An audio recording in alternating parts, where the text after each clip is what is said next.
What's going on, everybody? Welcome to Brutal Planet Comics. I'm your host, Dre the Brute Daniels, and welcome to another episode of the Indie Corner, where I sit down with everybody from the independence community, writers, artists, directors, producers. Doesn't matter if you're in the game, I want to talk to you. So today we have a special guest, truly a man that is a jack of all trades. He is the founder of Hooligan Street Theater and is one of the writers behind The Six Emperors. Also, he's an actor. Oh, this is going to be a really good one, ladies and gentlemen. Give it up, everybody, for Leonard Pigg. What is going on, my friend? How are you?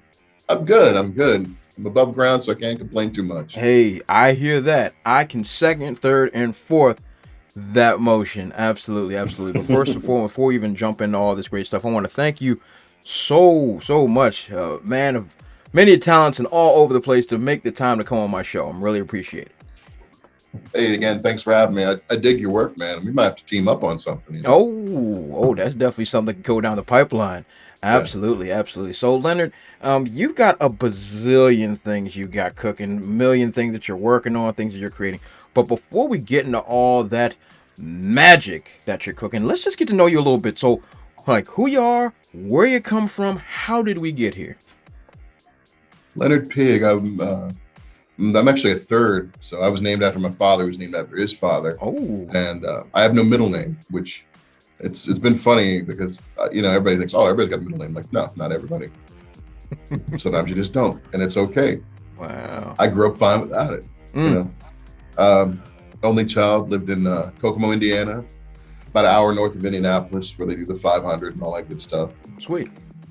I grew up in a pretty decent neighborhood, around a lot of kids, and we, the superhero play. I tell you what we used to do when Marvel used to have those handbooks, the Marvel Universe handbook. They have the origins, the characters, and their power levels and everything. There'd be a group of us not have one, get from the pharmacy or something, and look through them and like, I'm gonna be this character, you can be this character, and we'd all just kind of run around and just play whoever. Yeah. And it was just fun doing that. So I've really been into the comic book, the whole genre since I was a kid. And then when I reached a certain age, and I'm sure you probably had that moment where it's like you read a comic, whether it's a Marvel Tales or whether it's Badger or whatever, and then one day you're kind of going, who wrote this? Who drew this? And it's like it's like getting a more sophisticated palette, if you will, And so I started kind of looking into who was writing and who was drawing the things I really enjoyed. I remember one of the books that really hit me was Spider-Man versus Wolverine back in the 80s. Oh, yeah. Mark Bright did the artwork. You had Christopher Priest. He did the writing on it. And that's back when he was going, I think, by Jim Owsley. But amazing story. Old school Wolverine stuff. Before we knew what his name really was and all that. So he was still kind of a mystery man. At that point, yeah, absolutely. Yeah. And really that was in the heyday. We're talking around the time where if he showed up in an issue of Power Pack, the book would spike up like $5. Just because. I mean, that was the beauty of the industry back then. And of course, it was around the time things were starting to get dark and gritty. Yep.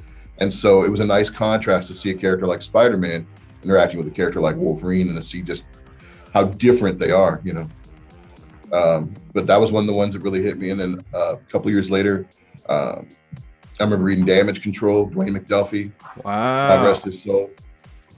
Damage Control cracked me up. And then Deathlock, which he was writing. And I think Dennis Cowan did the artwork for that.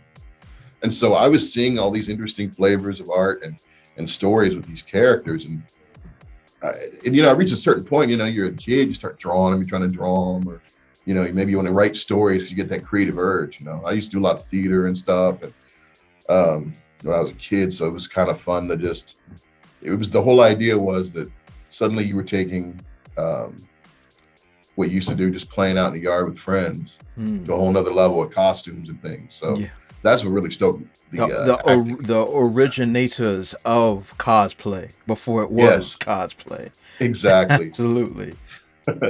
Yeah, you're old school when instead of going and buying some kind of Batarang toy. You just took a hanger on it, tied it to a jump rope, and threw it around. That's how, Or using yardsticks as lightsabers. Oh yeah. Garbage can as shield lids. I'm like Captain America. So I mean, I had a blast coming up, getting into a lot of these things. And as I got older, going to school, went through high school, went through college, and then when I was in college, I really got into the whole idea of writing. I'd taken some playwriting, I'd taken creative writing, and I'd done a few stories here and there and had a blast. And I remember I wanted to learn how to do like comic book scripts, and I'd seen that they were similar to like screenplays in certain formats, Yeah, absolutely. And actually, when Dwayne McDuffie had his website, it was DwayneMcDuffie.net. He used to have samples of scripts, and so if you wrote him, he was one of the few people in the industry that I actually talked to back then that was really receptive as far as like giving advice and whatnot. And he had sample scripts, he had old pitches that he'd done, so it was nice to kind of get that get those foundation of things in. Yeah, because the only thing prior to that was it's like how to draw comics the Marvel way. Yeah. And cool book, I had a copy, but it's just you needed something else. You wanted to see more things, and so that's kind of the route I went. I'd stuck with the acting. I did I was in a theatrical group called Nietzsche's Trailer Park. Okay. We were doing sketches down in Indianapolis. Had fun doing that. In more recent years, I've been with Breakfast Anytime. They're an improv group out of Indianapolis also. And man, it's like done some pretty interesting shows. I did Starbase Indie one year, so it was a Star Trek themed show. So we did sweet. Yeah, Star Trek themed improv, which was a blast. I spent like 2 weeks before the show watching some of the old series and Next Generation. I rewatched Next Gen because so that was your prep work. Go back and watch TNG. yeah, pretty much. It's like, and the spin-offs and some of the stuff on the clips on YouTube, and it was fun because I just knew I'm like, well, this is a cool fandom, and I've always appreciated and enjoyed it, but I don't have the money to start buying Starfleet pins and uniforms and whatnot. So yeah. I'm gonna start stitching those patches on. Don't get me wrong. I appreciate all the fandoms. Right. So, Leonard, let me ask you this. So thank you for breaking down that awesome origin for us. And so many of us that's in the creative sphere have stories that parallel. You start up growing up as a fan, and then you find inspiration in certain issues and titles, and maybe certain artists, writers, or maybe actors that inspired you to get into the industry. But here's my question. When it comes to your journey in particular, what made you want to get into the industry itself? Now, I understand what, motivated you to really get, your creative juices flowing, but what made you want to take that step into really getting into the industry itself? I didn't see a lot of us. Like, I mean, you can count on maybe one hand the number of people and like doing mainstream work right now that are of color. And, even back then it was even less. Yeah. And it's funny because I remember one time I was at a convention, I talked to Joseph Rubenstein. I had said something about there not being a lot of black folks in the industry. And he was just like, dude broke it down. He was like, look, comic industry is built on the backs of the blacks and the Jews. And I was like, okay. He kind of dropped some knowledge on me. I thought that was real cool, I mean, you had guys like Arvell Jones and Ron Wilson, Keith Pollard. You had, aside from McDuffie and Priest, you had, all kinds of people just making moves in the industry. And you just didn't know it because there's a certain level of anonymity to doing comic books. It's true. Like somebody might recognize your work, but they might not recognize you. Agreed. I agree with that 110%. Now, that's a sentiment that I can absolutely get behind. And that happens, which I think, which ultimately I think is a crime when you really stop to think about it. Because like when it comes to like people that are actors, we look at their faces and we know exactly who they are or whatever. We see them on the street, like, oh, it's Tom Cruise or whoever it is. Right. Yeah. But then I compare it to like NFL players. NFL players, they always wear a helmet. So all you see is the logo. So if unless you're Tom Brady or something like that, if somebody from, like, I live in Washington D.C., so Mhm. if it was an offensive lineman from the Washington team walk down the street, I would look like, man, that dude is huge. But I wouldn't be like, oh snap, you're the offensive lineman, you're number 72. I wouldn't do that. And I think the comic industry is similar to that. The Oh, yeah. comic industry, because there's so often you don't have faces with names. Right. So often. And not to mention that, of course, and of course, as creators, our focus is on our work. Right. And we want our work to be, hey, this is the magnum opus. You know what I mean? Not really us, but the work. But at the same time, Exactly. there's a disconnect. There's a disconnect each time between, of course, there's extremely savvy readers. Obviously, they'll go and dig deep and all that stuff. But as far as the Sure. general public is concerned, it's always a who this. Like, I could be the guy that's written everything from your childhood, and you'd walk right past me and not. Right. Yeah, exactly. The disconnect is real. I I can agree with that 110%. What I did like, I think, well, when I was growing up, and I'm sure you remember Wizard Magazine, Oh yeah, but they used to showcase some of those guys. They'd interview me, see pictures of them and whatnot. And then I've noticed in a lot of DVDs that are comic book related, you'll have some of the creators getting interviewed and discussing the properties. I mean, like, I didn't know what David Goyer looked like until I, saw like some of the DVD extras interviewed and stuff on Blade, and I saw that he'd done like some of the Crow movies and Dark City, and he's done a lot. And then it's kind of funny. Like, I remember I was watching, one of my friends had one of those old Super Friends DVDs. nice. One of those seasons, I think it might have been Challenge of the Super Friends, where it was first the Legion of Doom. And they had an interview with Mark Waid on it, but they had him listed as a comic book historian. And I was just like, I thought he was a writer, but he is. I mean, he knows his stuff. And I was at a show in Indianapolis one time, Ash Comics. It was like these monthly shows they used to do where a lot of vendors would show up and you get guests. He was just there just buying some books. He wasn't even a guest. He just kind of popped in, and I'm looking at this guy and I'm like, are you Mark Waid? And he's like, yeah. I said, oh my God, dig your work. I talked to him a little bit and, paid my respects, shook his hand, went on my way. And I did get a Spider-Man autograph because, he was had writing it at the time. Yeah. I'm like, I can't not get an I can't autograph. pass this up. Right. I mean, I didn't bird dog him. I was like, you don't mind if I get an autograph? Oh, sure.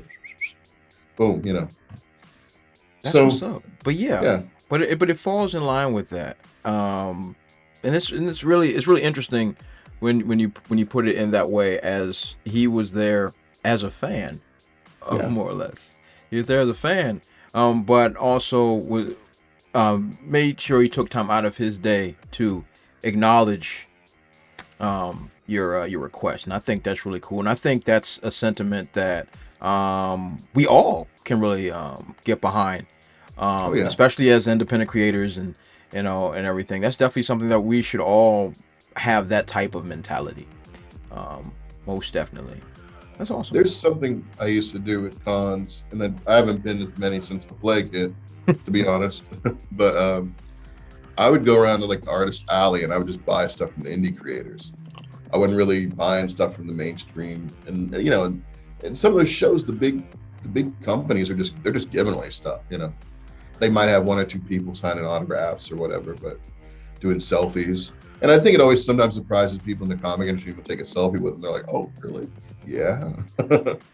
But I would buy a stack of I'd get like a bunch of indie books. And by the time, like if I'm like, say I was at Wizard World Chicago, Sure. I'd have a stack of those and I'd go back to the hotel after the show and I'd sit there and read all of them. And I would sit them in like a lobby, knowing there's kids running around, or sit in a room where I knew people would get access to them. Because I feel like comic books are something that should be shared and enjoyed by everybody. I agree. I agree. I'm not gonna lie. Like I know, like a lot of people are getting books slabbed, and I'm just like, not for me. It's still interesting. The slabbing, I that's not really. It's never been something I've ever been interested in. For a couple of reasons. One, I didn't know how the judging works, and other than spine, no bends. Like what Dog makes ears. yeah, exactly. What makes a 10.0? You know what I'm saying? And and who is the individual that is making this judgment? Like, is this someone that is an antique specialist? Is this someone that's a historian? Like I just don't know who the people are that's behind it is calling the judgment. So I have a disconnect from it. So I mean, I might look into it at some point, or because I have, like everybody, I have a massive collection, like everybody else from years and years and years of collecting comic books and stuff like that.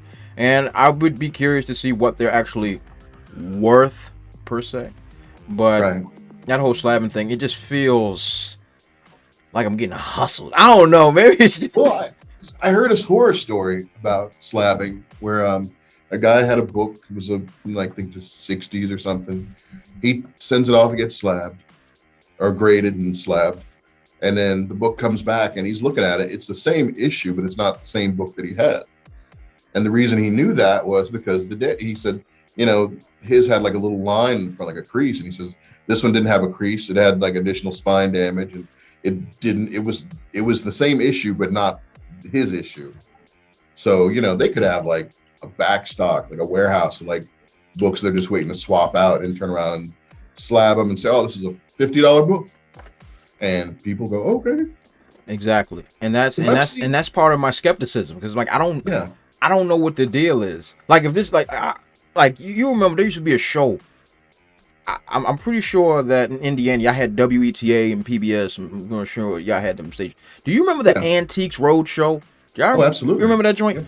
And when they actually had a legit appraiser that's licensed and all the other stuff, where you come and bring your stuff to them, like, oh, this is from the 17th century, and like I want that guy exactly to be looking at my books. I don't want some dude that named Bob that is a fellow collector and then just be like, hey, your book is worth this.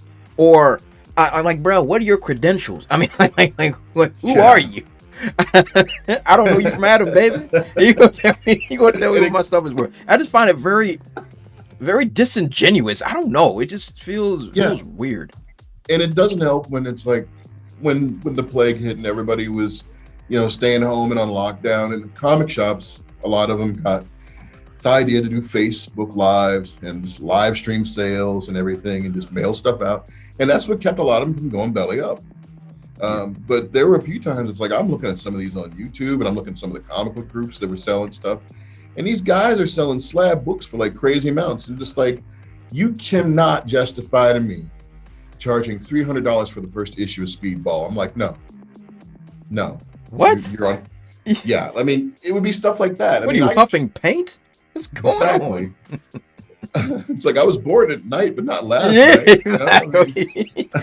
Yo, Lenny, I actually have an expression like that too. I was like, I mean, it's weird because, it's like, am I paying more for the plastic than for the book? It just doesn't, to me, it just doesn't always make sense. Now I understand if you own a store, you're trying to make some money, so you mark books up or whatever. But there are times where I'm just kind of looking at, like, it's funny, I got kicked out of a group. It was, I think, comic book collecting group on Facebook. And the reason I was asking about the, they were selling books from the 90s for like crazy amounts. And I said, okay, that's a second printing, right? Like that Death of Superman, that's a second printing. Yeah, it's exclusive. And I'm like, it's a reprint. You're selling a reprint for like $20, $30. That's not, And these guys like, you're trolling. This is your warning. I'm like, whatever, Or they're trying to tell, when you've known the material, when you've been around it since you were a kid. And I was just about to say that too. Yeah, you go ahead, no, please. you can't. I'm sorry. I'm not going to, you're trying to tell me that this reprint of, like a Peter David Hulk, like you remember the green cover where the merged Hulk came about? Yes. It was like a neon green. Yes. Yeah, there's a pink variant of that. Or not a variant, I'm sorry, a pink cut reprint of it. Okay. It came out. And these guys were trying to sell that for $100. I'm like, no, it's a reprint. I refuse to pay more for a reprint than for an original. That's just not. I ain't built like that. I'm not that guy. I agree. I could not agree more. That's all part of that. Like that's what I'm saying. Like it feels like I'm being hustled. Now this is my thing. I'm so pro comic shop, it's not even fair. Like I've been going to the same comic shop consistently for 25 years or so. So Yeah. it's like, I'm like, I love my comic shop that I've been going to forever and a day. Shout out Alliance Comics. It's great, and I love that place, and I would always give my patronage there. So let's just say, for the sake of argument, they were doing a slab and they were selling it, or whatever the case may be. I know that it's going towards them operating their shop, and I understand that. Now, if you have to mark up whatever, because after, as you like to call, the plague, you gotta do what you gotta do, and I understand that. That's keeping the lights on, so that makes sense to me. But if you're gonna sit there and tell me I gotta send my Joan off to some unknown jokers to go and slab my work for me and then appraise it, or in the case of your horror story, swap mine that might be in pristine condition out for one that's a little ratted and tattered. Yo, there's no way. I'm at the point in my life and career that I ain't willing to roll those dice. That's just Exactly. I'm just not there. I'm just not there. It's funny when the Six Emperors, when I did that book with James McCord, we had actually, we did a limited print run, and we did shows and some signings at a few places, and that was that. We didn't sell them online, and then lo and behold, like a few months ago, this lady that I've known since I was a kid, she was like, "I saw your book." I said, "Oh, you mean you bought a copy?" Or she's like, no, I saw it on eBay. I said, okay, cool. What was it going for? She's like, somebody sold it for like $300. And I'm like, wow, that's quite a markup. Like, That is a huge markup. yeah, I was just like, I didn't think we were that popular. I didn't think we were anywhere near famous. Yeah, I mean, obviously you're making moves, so I'm glad you brought that up. So let's talk about it a little bit. Let's talk about Six Emperors. So you have a really cool cast of characters, really, really colorful, 70s-esque style. I love it. I love the color palette. I love everything that's going on with it. So where did you come up with this idea and story behind the Six Emperors? James and I both had wanted to work on a project, and at the time, this was before Marvel got bought out by Disney. They used to have an open submission policy. Yes, they did. I used to send a ton of scripts. You print up the little PDF, and they had like the Eric Larson Spider-Man on it in the background, and sign off of that, send a script or whatever, or a letter of intent, and then boom, you maybe move further in the process, or you get a nice, cool rejection letter autographed by Joe Quesada. So one of the first years I went to Wizard World, I met Ali Garza after a Wildstorm panel and talked to him. Oh, sweet. And I said, you guys are always, this is DC and some of these big companies, they'll do these big pushes to get artists, like they'll do the talent searches. I said, what about something for the writers? I said, what's a good way to kind of get in that way? And he was just like, he said self-publish. Get the truth. And just that simple, like self-publish. Okay, cool. And then fast forward a couple of years later, I was making some more money and I was doing some other things. And James was also a fellow writer who was trying to get some of his work out there. And we just decided to team up because honestly, you published books before, it's not an inexpensive process. It's not. For us to kind of like pair up, co-create something, write the script, and then split all the costs down the middle was a lot easier than, lone wolfing it. Agreed. And so we were trying to figure out who we're going to get on board for the artist. And I know like a few artists, and one of them, and I'm not going to name drop who he is because I don't want to embarrass him in the story, but he kind of straight armed me a little bit in so much as he goes, oh, I wish I had $1 bill for every writer I knew trying to get published. And I'm just like, okay, I'm offering a paying gig, but whatever, no problem. Have a great life. But there was a guy, I know. There's some guys they're doing stuff, but they don't want to do. They're very selective, and I'm like, okay, maybe he didn't even see the script. Oh, Meanwhile, Sterling Clark has a comic strip called Into Midday, the Girl Who Loves Danger, about this African warrior princess who fights supernatural creatures, fights poachers, fights a little bit of everything. And I'd actually submitted some work to him, and a couple of the stories I'd written with that character he used in his comic strip. So I had that connect to him. So I talked to James, and James had read some of his work and seen some of the stuff because we were at some of the same shows. And he says, I really dig Sterling's artwork because it has an old school feel. It's somewhere in between Romita and Buscema, with a dash of Gil Kane, I'd say. Hey. So he's got those old school sensibilities that we dug. And I said, let's pitch him the idea. And we came up with our story. We already had like the first issue written. Oh, good. And originally we called it Legend of the Illuminati. Okay. Because the group's a cabal. That's a pretty sweet name. Yeah. And, we talked to Sterling, and I emailed him a copy of the script and said, he's been in the game longer than us, and said, what do you think of that? He goes, guys, I would change the name. There's a lot tied to Illuminati and a lot of baggage, and people might take it the wrong way. I said, all right. So we changed it to Six Emperors because, the six characters were all rulers in their own right. They were, like I said, the secret cabal kind of running things from the shadows.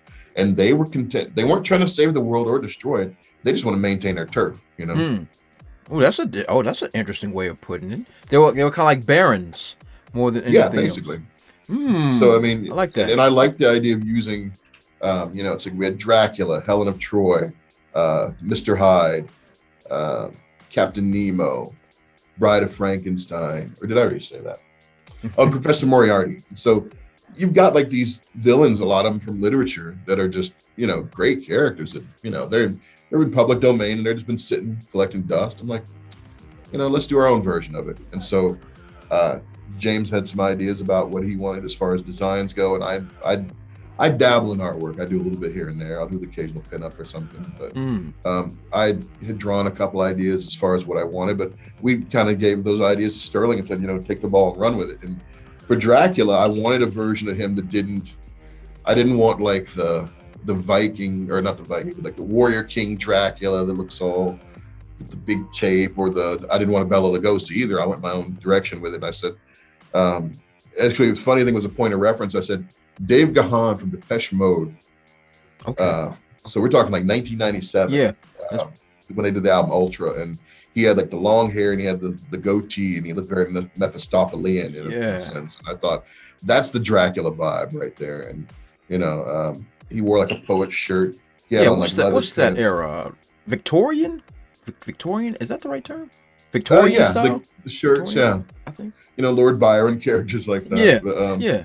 But then I had him wearing a chainmail vest because, vampires are concerned by getting their hearts pierced by wood. So that's what he wore. The poet's shirt, the pants, the boots, and the vest. And so that was like a chainmail vest because I felt like I couldn't see Dracula wanting to wear anything high tech he's in the modern era, but he'd want to be like futuristic. Yeah.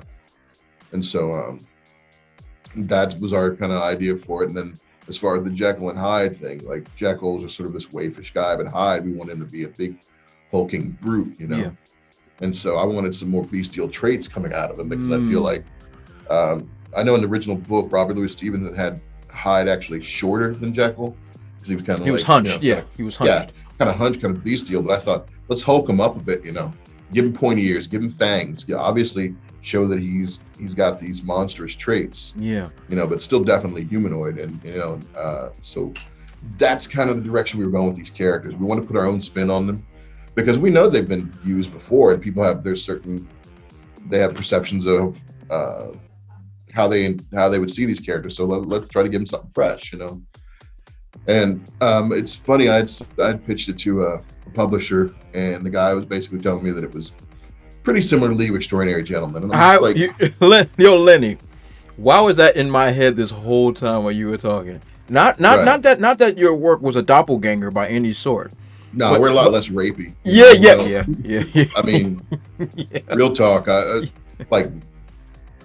It was like when you were describing Hyde to me, it was reminding me of, even though that film didn't do well a few years back, but it reminded me of how Hyde was portrayed in that film, which honestly I really liked their portrayal of Hyde and how it was done in this movie. And as you were describing it to me, I was like, hey, I really like that idea, and I'm so glad that you had the opportunity to actually put that type of spin on the character. Yeah. And like what you did with Dracula and Helen of Troy, all these different legends of literature that you were able to bring together. And yes, like there's nothing new under the sun, obviously, but Exactly. I like the idea of bringing all these the different eras of literature together. Like, yes, League of Extraordinary Gentlemen, of course, was between the 1800 literature, pretty much 1800s literature. Mhm. But yours features 1800s of BCs and all these other different Yeah. types of literatures coming together, and I think that's really, really neat. I think that idea is cool, and like you said, I think it's really fresh. Thank Because you. usually, like in League of Extraordinary Gentlemen, it's one era. It's usually one era of literature that they put together, or any other Marvel team up, or whatever way Sure. you want to squash buckle it together. But I think that's really, really cool. See, our idea was basically these guys are long lived. Like they've all kind of made an agreement to kind of look out for each other, have each other's backs, and continue to maintain their personal status quo. They like living lush lives. They're not one of these people, these long-lived beings that go, all right, I think I'm 500 years old now. I think I figured out the key. I'm enlightened now. I'm going to go sit in Tibet and meditate for 100 years. No, these guys are like, they like their vices. They're entrenched in it. And in the beginning of the first issue, you see one of their members is actually Ebenezer Scrooge. Oh, nice. And so the funny thing with Scrooge is he's had a deal with Dracula for a while. He gets blood from him to keep himself alive because he was afraid of dying. I mean, I thought, in A Christmas Carol, at the end, he kind of becomes the nice guy after being scared to death by the ghost. But I thought, what if he decided to go a different direction and go, no, I want to live forever. I'm not going to hell. If I can stay on Earth eternally, I'll never have to worry about an afterlife. And I can still do what I want. And so that's, how he starts off in the beginning. I like that. He actually, I'll give like a little brief spoiler. Okay. He gets knocked off in the beginning of the story. Okay. And actually, Henry Jekyll's the one who replaces him in the group, because the way it's set up, you have the six, but if you were to challenge one of them for their position, they're honor bound to fight you, and if they lose, they're out, and this new person would take their spot. So that's cool, and I like the idea. Like you mentioned it a few minutes earlier about the fact that they're not heroes, they're not none of this. But I made the comparison to Barons, because I love checking out a story in which everyone's agenda is about themselves, because it's not about like, oh, I want to stop somebody from this. No. I want to keep my money, I want to keep my stuff, and I'm willing to do what I gotta do in order to maintain it, and I want to keep my power. And these are relatable ideologies. These relatable ideologies to someone that's either at the highest point of their life or the lowest point of their life. People that are at the highest point will do everything to maintain what they have. Lie, cheat, steal, murder, whatever. exactly. Doesn't matter. People at the lowest point of their lives are trying to hold on to the little bit of things they have left anyway. So they're willing to do what? Lie, kill, steal, whatever, and also to increase their rank. So the idea of that, that you have these classical characters put in positions of power, and they're doing everything in their power to maintain that power, and I think that's really cool. Thanks. And we did 2 issues. In the first issue, they fight an apocalypse cult that has werewolves in it. So Sweet. Basically, what we kind of did, like, there were always sort of like multiple layers to the things we were putting into our stories. Like 6 emperors, like in history, there was like at one point 6 different emperors of Rome. Yes. And that came up historically with the werewolf cult, like a werewolf apocalypse cult. It's kind of a nod to the old, like the World of Darkness. I used to play White Wolf games back in the day. Loved them. Wow. Yeah. That's how geeky I am. Or actually, I'll go even further. TSR, Marvel superhero role-playing game, phase rip system. Wow. Yeah.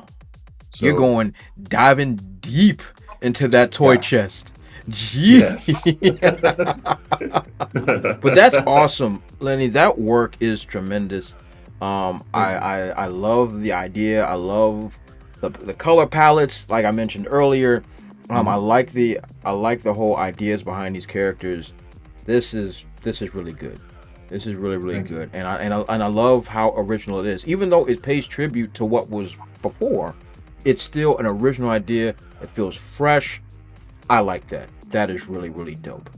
And Sterling Hammond was doing Kirby Crackle. I'm like, yes, I needed Kirby Crackle in my life. Exactly, exactly. So, Second, oh, go ahead. No. Please, please, please.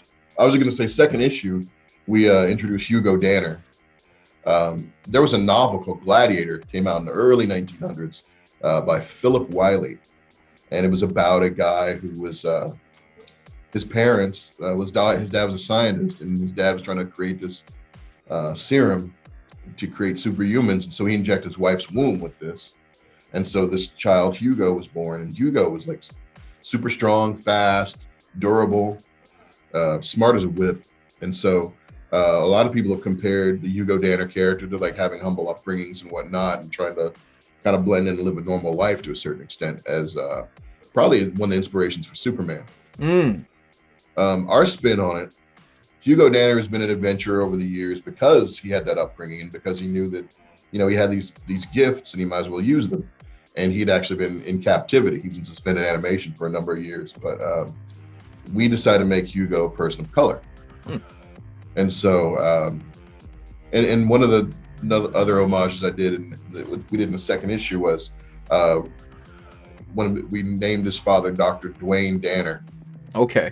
As an nod to Dwayne McDuffie, because like I said, he really influenced a lot of what I did back in the day. As far as like, if I wanted to rattle off a laundry list of people that I could say influenced me or were kind enough to look at what I did or acknowledge it or interact with me, it's like it was Dwayne McDuffie, Jim Kruger, Chuck Austin, Mark Waid. Let's see, God, who else? There was a ton of people. I'm probably, Arvid Nelson. He was actually, I met him at the first convention I went to in Chicago. Okay. He did Rex Mundi, I think it was for Dark Horse a few years back. Okay. And he's working on another title right now. But there were so many different creators. Like, you can reach out and you can email anybody, and sometimes they'll respond, sometimes they don't. But these guys were kind enough to at least acknowledge me and engage me in some way, shape, or form.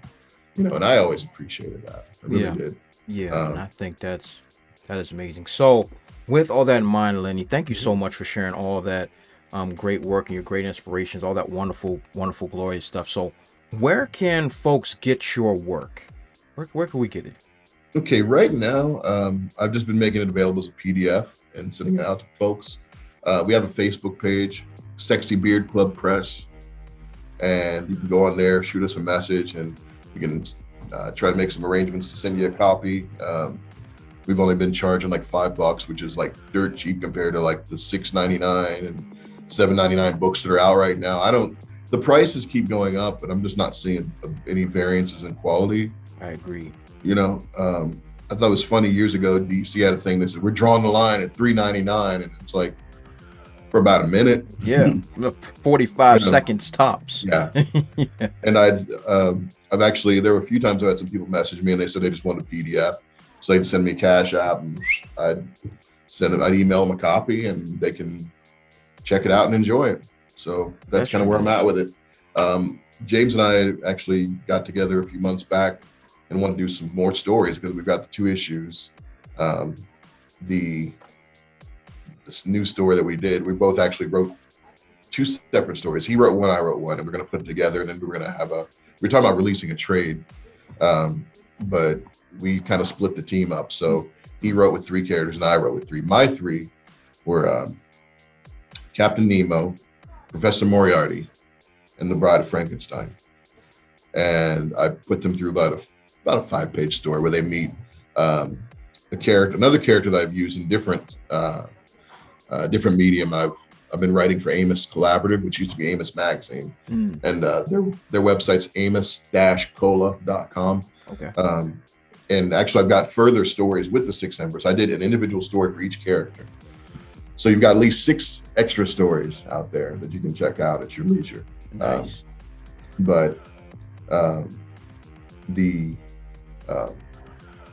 where was I? Just lost my train of thought. Ooh, the brain. The brain. Yeah, I know, right? Basically the little short story that I wrote that we haven't published yet. I got a guy named Owen Leonard out of I think he's in Wisconsin to do the artwork. Amazing guy. Like, I love some of the stuff he does. He does painting. He does the old school art. He doesn't use the digital stuff. No pastels.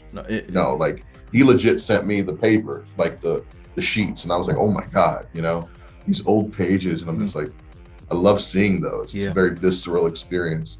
But he did the artwork for us, and he had actually sent us a pinup when we were, I think it was after the first issue was out, because he really dug what we were doing. So I said, yeah, by all means, send us something. We had Andrew Dimmitt do a pinup for us. I think I might have sent that to you. It had the whole group kind of gathered together. Yes. Yeah. Really nice. We had Rafael Nieves, who's another great influence of mine. He used to do stuff for like Moonstone. He wrote for White Wolf Publishing, Marvel. He wrote the Hellraiser in the 90s. Or not Hellraiser, it was, what was the one with, or Hellstorm? Oh, Hellstorm, yeah. Yeah, Hellstorm and Damien. My brain was like, wait, Hellraiser? I'm like, wasn't that a movie? I was like, my brain was like, what? Getting my hells mixed up, apparently. Yeah. Yeah, but that's tremendous. That's tremendous. But like him, and then it's like, at least in the confines of that 4-page story, they're facing off. Okay, I'm back on track now. Koshe, who I've used as an antagonist in some of my Dr. Omega stories. But Koshe is a character from Slavic folklore, this man who is unkillable, and he supposedly has his heart, he had his heart removed and put inside a duck, which is inside of something else, and it's like, it's stashed away, and if you can find it, you could either kill him or control him. And so I've used him in that 5-page story that we did. Wow, that's great. Yo, Lenny, you are firing all cylinders, brother. Thank you. And I'm so happy to be able to have the opportunity to sit here and talk to you about all this great work that you're doing. It's really amazing. It's really impressive. Even from a fellow creator myself, seeing all the work that you're putting in, and you and your team, y'all are doing, as I like to say, allowing this show, the Lord's work. Y'all are putting it in, and I am so thankful for you for making the time to come on the show and talk to me about it.